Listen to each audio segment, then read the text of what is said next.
Hey everyone, welcome as we continue our study through the New Testament, looking at the New Testament church. And today, we're still in Acts. We're going to be in Acts for about another week or two. And today we're going to look at the plan to kill Paul. If you follow along with us yesterday, he met before the High Council. He was able to kind of get them into to fight each other about the discussion around the resurrection.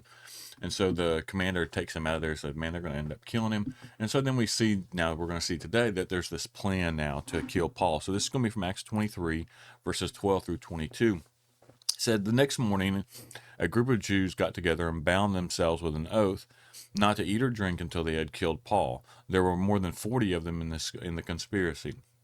They went to the leading priests and elders and told them, we have bound ourselves with an oath to eat nothing until we have killed Paul.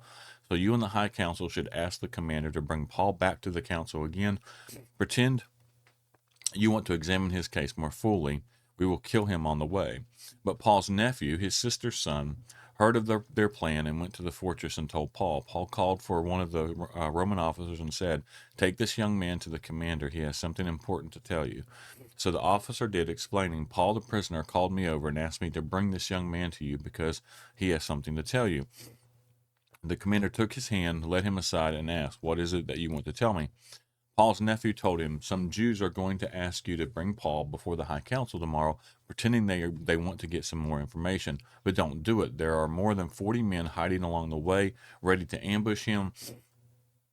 They have vowed not to eat or drink anything until they have killed him. They are ready now, just waiting for your consent.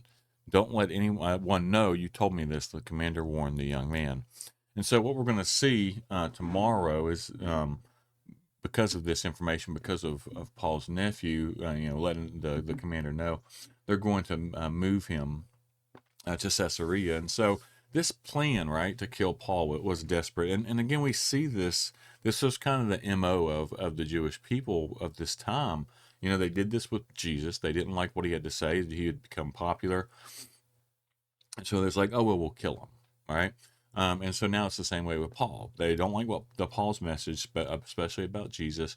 It's spreading. It's popular.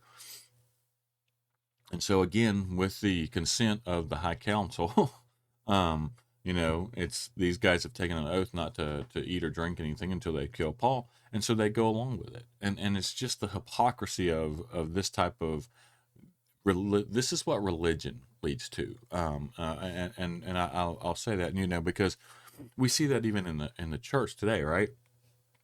Where not maybe well, I mean, I'm not saying we haven't seen murder in the church, but just plots and going against the what Christ has called us to, what God has called us to in the church, because someone doesn't like something, or something's not popular, or someone's more popular than them. So they may not kill them, but they're going to conspire to kill their reputation, or hurt their reputation, or hurt them, however way they can. And so this is what happens when you get tied up in religion, and not what called the Christianity, the type of Christianity that God has called us to, right? That Christ has called us to, that Christ, the church that He establishes.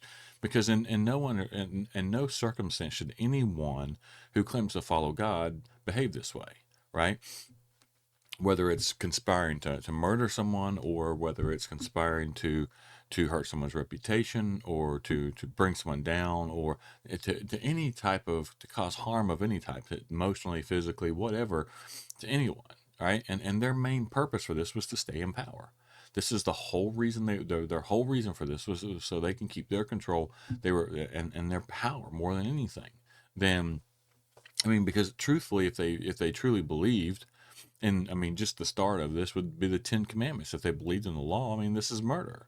And so we need to understand and make sure that we don't get caught up in this type of religion, where we're so cut off, so hard-hearted, that we're willing to do things that are not Christ-like in order to try to quote unquote protect our religion or defend our faith, or whatever words you want to use for that.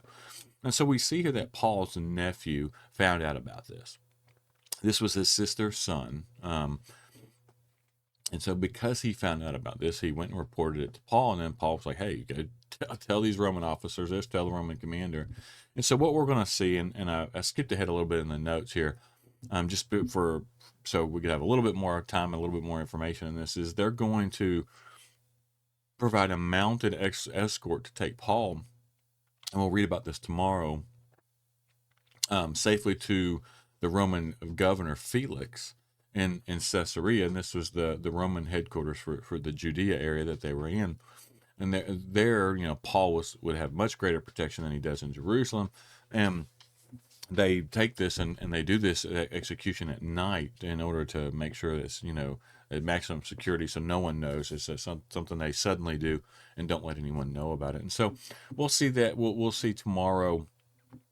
We'll read all about Paul being sent to Caesarea, and then Paul's going to be there for a while, where he's going to end up there for a while. We'll see that. We'll go through that as we continue through Acts. But as always, I hope everyone's learning from these. Again, I know that this is more historical. This isn't a deep. We kind of popped out of Romans, which was a deep theological study, to this is just historical fact. This is the stuff that Luke witnessed, or the people that Luke interviewed witnessed, and so he's writing about it, letting everyone know what happened in the books of Acts and the Acts of the church during this time. And so, again, I hope everyone's learning from it. I appreciate everyone who takes the time to watch this. I encourage you to subscribe to our channel if you haven't done so. That way you can follow along with us as we do this study, diving deeper into the Bible. We release these videos every single morning. So, as always, appreciate everyone who takes the time, and I hope y'all have a wonderful day.